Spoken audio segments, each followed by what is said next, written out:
Julio Schiappa Pietra está con nosotros. Yo le digo Pietra, pero a veces me confundo, no sé si es Petra. Le voy a preguntar a ver a él que me aclare. Él es Pietra, ahí lo veo en el Zoom. Yo le digo Petra, eso es un error. Julio, ¿cómo te va? Qué gusto conversar contigo. Analista político, por supuesto, muy conocido. Un gusto. Yo soy Schiappa Pietra. Mi familia viene de un pueblito cerca de Génova, donde Colón le ve a todos sus marineros y capitanes y en fin, contramaestres, ¿no? Es un sitio histórico cerca de Génova. Pueblo de aventureros, entonces. No es, sí, por una parte, pero también de marmoleros, pues, porque en realidad mi apellido significa escaparse de la piedra, literalmente, ¿no? Ok, ok. Bueno, conversemos. Tengo varias cosas que preguntarte, Julio, a partir de tu mirada y tu análisis de la coyuntura política.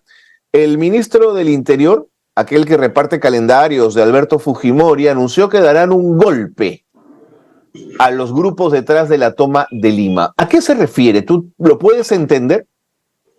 Mira, yo he visto una actuación tan caótica que creo que en realidad el general Romero, que es una persona que tiene calificaciones, por supuesto, para ser ministro del Interior, a diferencia de otros ministros, sin embargo, es una persona que creo que tiene un gran problema que es manejar el sector, porque me da la impresión que hay una cantidad de órdenes cruzadas que lanza el premier, probablemente la presidenta, conociéndola cómo es su temperamento, y seguramente muchos influencers del gobierno, es decir, los que están adentro y tienen alguna influencia en algún aparato del Estado. Entonces creo que acá hay... ¿Por qué es caótico esto? Lo quiero explicar. Primero, porque sabe que da Arriola, que es el asusta muchachos que usan para estos casos, que ya no es jefe de la DINCOTE, o sea, no es el jefe antiterrorismo del Perú, sino es ahora el jefe de la lucha contra la criminalidad. Entonces, él debería estar dedicado a capturar el tren de Aragua. Está, sin embargo, como un vocero continuo respecto a la posición del gobierno frente a las paralizaciones. Y su posición no podía ser peor, ¿no? Es únicamente señalar que van a venir 300 personas a Lima, provocación. Dos, decir que aquí hay una serie de infiltrados cuyo nombre no da, cuya característica no describe. Y creo que es porque no saben en realidad qué es lo que va a pasar, ni creo que tengan una inteligencia operativa también montada que les permita conocer al detalle. Yo no quiero hablar mal de las Fuerzas Armadas y policiales, no quiero hablar mal, pero creo que durante el periodo de castigo se ha metido tanto la mano, trasladando oficiales y haciendo modificaciones, algunas absurdas, que creo que han afectado la estructura. Me da la impresión que primero el gobierno, hablo de la presidenta Boluarte, no tiene una estrategia. Creen que el único camino es el mismo de enero y diciembre. Me da la impresión. No creo que sea el único que ellos creen que debe de llevarse adelante, pero el único que están ejecutando es ese. Y a mí lo que sí me parece el colmo es esta política de apartheid, ¿no? Es el ingreso prohibido de sectores que son del sur, campesinos realmente o andinos de origen, que son revisados minuciosamente en la garita de Pucusana. Julio, solo le falta un pasaporte. Es increíble. Prácticamente, mira, se ratifica algo del Perú colonial que es muy interesante. Como los españoles llegaron acá, se fueron a Cusco, se dieron cuenta que ahí no se podían quedar porque estaban rodeados de indios, se fueron a Nueva Jauja y ahí les fue peor. Vinieron a Lima y aquí Lima fue construida precisamente porque estaba cerca del mar para poder huir en caso de una guerra que ellos esperaban se produciera de manera interna, por lo menos en los 50 primeros años de la colonia. Entonces, ¿cuál es la mentalidad que hubo ahí? Es que desde Huancayo hasta Puno todo quedaba librado a los señores indígenas y ellos manejaban las minas. Ese era su objetivo principal. Entonces, ese mismo concepto, sin querer, se está aplicando a un sitio donde, por ejemplo, la población recién vota del año 79 en Puno, cuando la Constitución lo establece, a un lugar donde hay evidentemente un descuido absoluto del Estado y además muchas carencias que hacen que la gente tenga más que un resentimiento, un sentimiento de identidad afirmativa que la hace ser, digamos, sumamente recelosa de lo que hace Lima, ¿no? Y creo que esa división interna es la que es la base, el sustrato, con todas las diferencias sociales que hay, de nuestra situación actual, ¿no? Sin duda. ¿Cómo evalúas esta suerte de demostración de fuerza del fin de semana con esta estética fascista que lo pinta todo, donde se ve a la policía marchando por el Paseo de los Héroes en Navales? Te adelanto mi preocupación. No solo creo que es una demostración de fuerza hacia afuera, sino creo que hacia adentro instala un corporativismo y un espíritu de cuerpo donde el otro es tu enemigo. Y es la policía de todos, Julio. Bueno, tú has vivido en España y sabes que ahí la policía incluso llegaba gentilmente a los franquistas cuando hacían bulla en la Gran Vía, ¿no? Los agarraba fuerte, ¿no? Pero los llevaba con unidades que están especializadas en no pegarle a la gente, que es algo como el Escuadrón Verde de aquí se fundó, que marchaba al costado de las manifestaciones y que hoy se ha vuelto, no se sabe a qué se dedican ahora.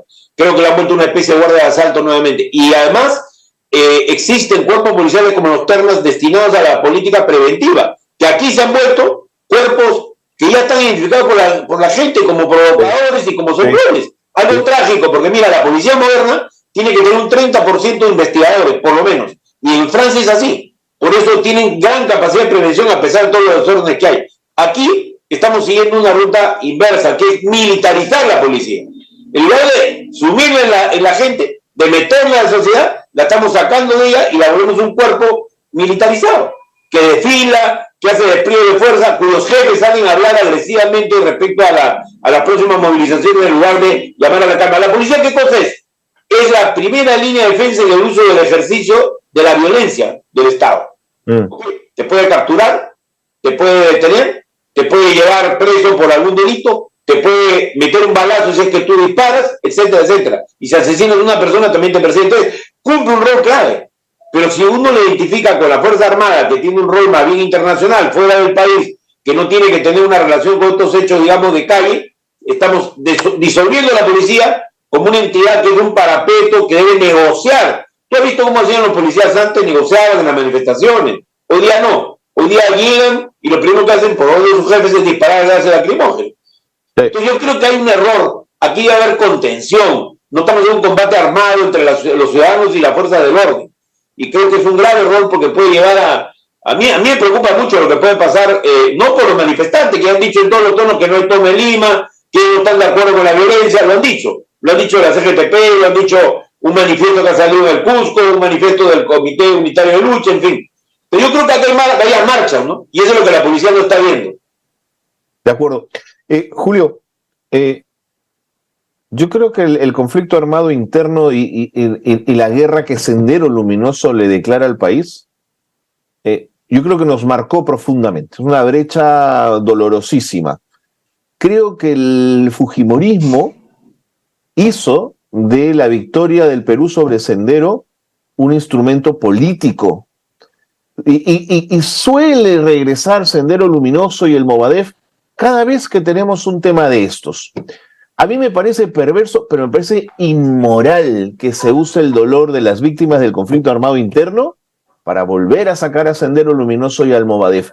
Sin negar que habrá alguno por ahí perdido, no sé, pero ¿te parece capaz de movilizar todo esto que estamos viendo? Bueno, la razón por la cual se sigue teniendo el GRAE, que es una especie de reserva nacional de terroristas, ¿no? Donde ellos circulan en un territorio determinado, ¿no? Que no es muy grande, que será unos 3.000, 4.000 kilómetros cuadrados, y dentro de esa área ellos hacen lo que quieren.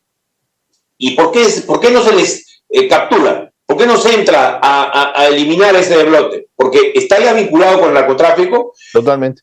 Lo cual le ha dado otro carácter. Totalmente. Y entonces acá mantienen el fantasma de un fenómeno militar. Así es.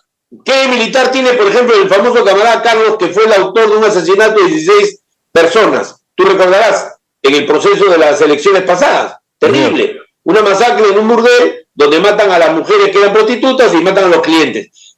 Una venganza probablemente por cupos o algo así. La cosa es que eso no tiene nada que ver con una lucha armada, con un fin político. Ya pasó el fin político. Y eso sacar de la camarada Rita, que es anciana, es una persona casi septuagenaria, bueno, nos demuestra de que Sendero en realidad ya no existe como organización política y que sus sucesores Movadef son un grupo que llegará a ser 2.000, 2.500 personas, pero jamás constituye una amenaza de la envergadura que dice. Eso lleva a una confusión muy grave. Por ejemplo, a llamar senderistas a los castillistas, que es un sector confundido del electorado y de la población que se ha quedado un poco en el aire al ser encarcelado su líder. O a acusar a los dirigentes gremiales y actuar en consecuencia con que son terroristas. Algo muy grave. Ya la respuesta se ha dejado ver por varios pronunciamientos de figuras democráticas que yo saludo.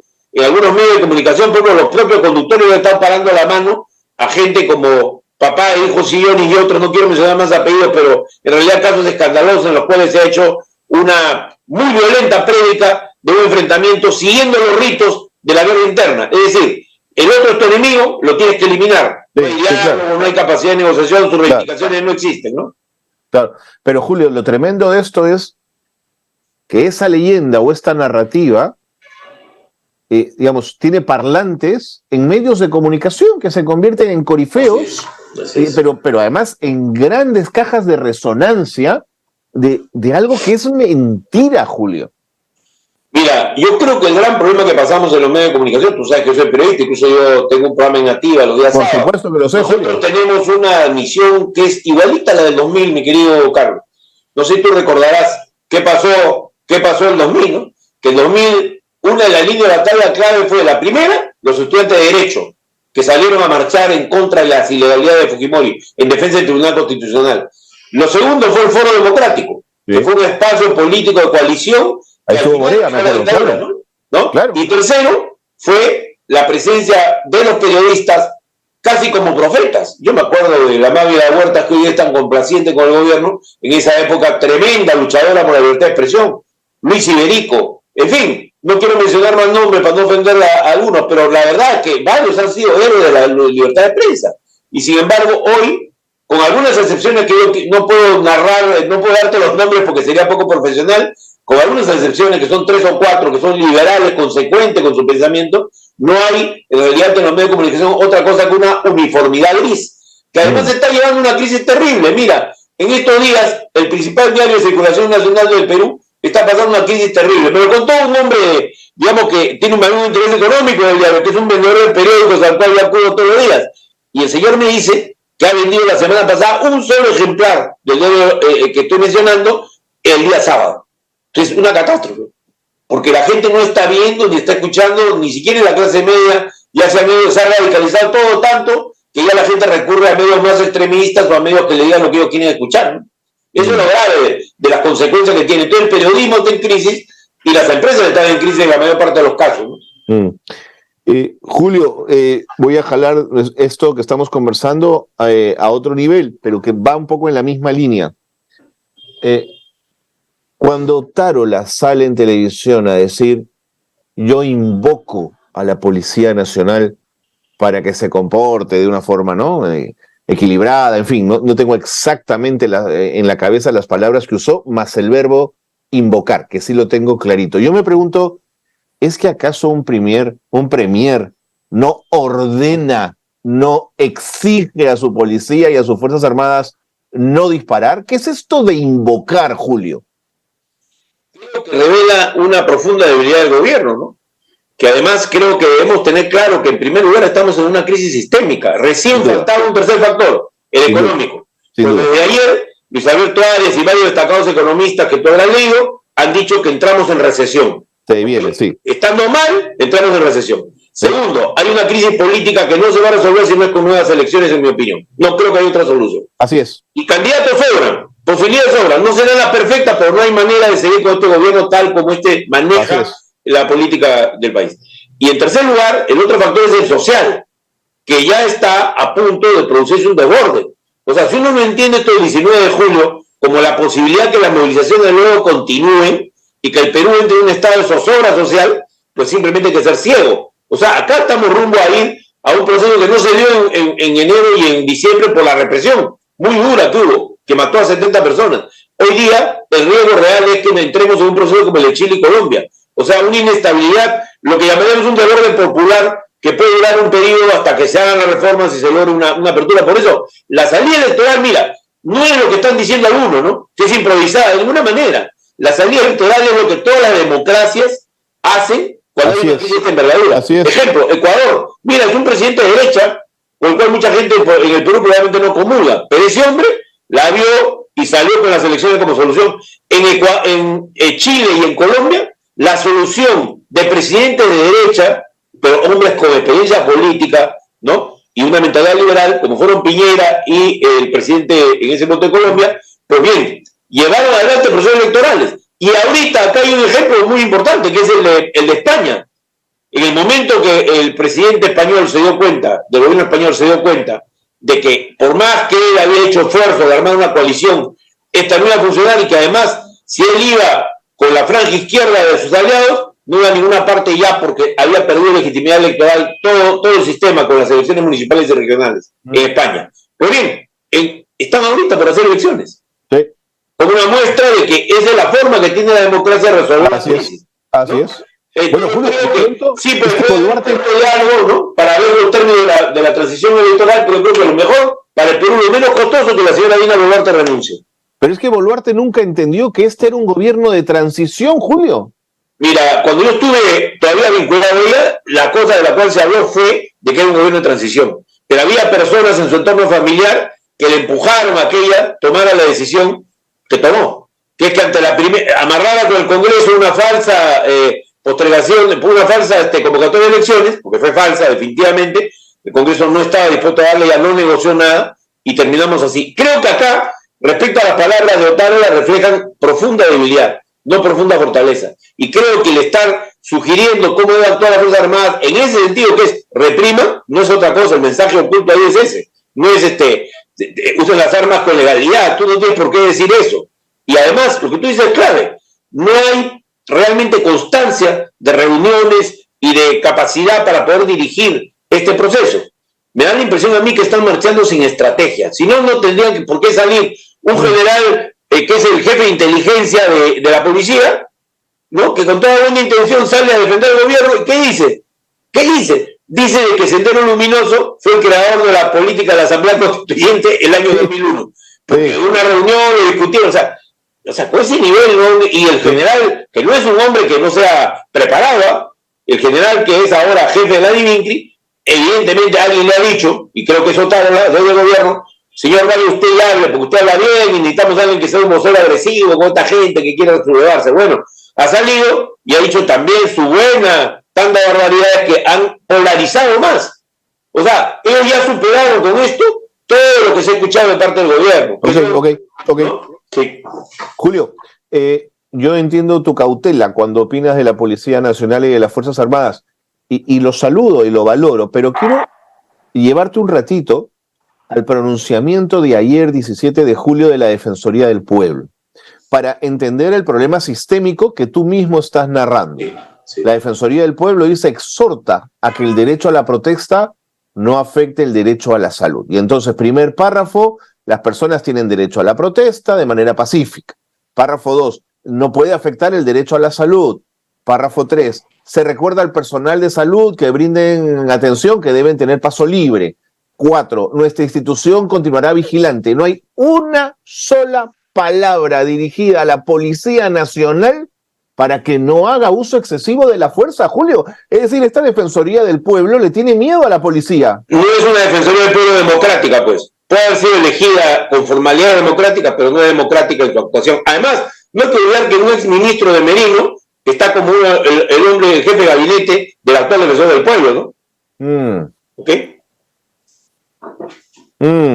Te entiendo. Las ser democráticas por ese lado están también en cuestión. Yo no niego que tengan derecho a expresarse y todo, pero lo que tú dices es claro, yo lo he leído también. No hay aquí voceros de la Defensoría que realmente levanten la voz y actúen proactivamente. Quiere decir que la Defensoría no va a estar en todas las manifestaciones, no va a estar mirando, no va a estar actuando, cuando ellos son precisamente la primera valla para impedir que la violencia sea excesiva, ¿no?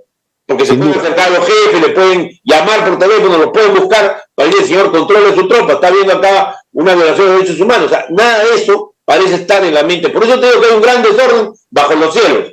O sea, un gran desorden en el cerebro de mucha gente que tiene un rol clave. Y es lamentable porque enfrentamos una movilización que va a ser muy grande y una movilización que está siendo controlada gracias a que los gremios, que son mucho más cuerdos, como la CGTP y otros, han impuesto una línea que es no violencia y restringir todos los acuerdos de la movilización a 2 puntos, ¿no? A 2 puntos. De acuerdo. Que son el punto de la renuncia de Boluarte y en segundo lugar el esclarecimiento de las muertes en el sur. Así es. Y para cerrar, Julio, que evidencia también este problema sistémico. Tú sabes que nos contaban algunos congresistas de oposición que estaban intentando armar una lista para llegar a los 62 votos y quitarle la mesa directiva a la derecha. ¿Tú sabes por qué no lo hacen? Porque no pueden garantizar el voto de algunos congresistas porque se van a echar a la mitad de la votación. Los niños, o la gente de Podemos. Es que ni siquiera la palabra para votar en el Congreso tiene validez, Julio. Bueno, es que esta es una crisis, cuando uno dice crisis sistémica, quiere decir que el sistema anda mal, ¿no? Mira, si tú no tienes un Congreso elegido con otra fórmula que permita que el congresista sea reemplazado, ¿no? Sea reemplazado a mitad de periodo. Una cosa interesante que el otro día dijo la doctora Ledesma en una conferencia de San Marcos. En 1823, la primera constitución del Perú contenía la fórmula de renovación de la mitad del Congreso. Se la habían copiado de los norteamericanos. Mira tú, que era una república recién fundada. Entonces, el Perú, en sus inicios, tuvo gente lúcida que la vio venir. Y acá ahora todavía tenemos un Congreso que no se renueva. O sea, yo no puedo sacar, por ejemplo, al señor Flores, que es una verdadera vergüenza, o a varios de estos bandidos que están en el Congreso, porque no puedo votar en una elección a medio término, como hay en Estados Unidos y hay un montón de democracias, ¿no? Claro. Julio, siempre es un gusto conversar contigo. Cuéntanos el horario de tu programa para quienes nos están siguiendo. ¿A qué horas te pueden ver? Los días sábados a las 9 de la mañana. No es un rincón de castigo, sino de reflexión, pues es otro tipo de programa. No está tanto para noticias, es una reflexión sobre el país. Ahí estamos, 9 de la mañana. Y lo pueden ver por las redes nativas. Gracias por haber estado con nosotros. Un gran abrazo. Y también, saludos a todos ustedes. Capa Pietra, ahí lo tenían, consultor político y miembro del comité del referéndum por el adelanto de elecciones, además que están trabajando intensamente en ese objetivo.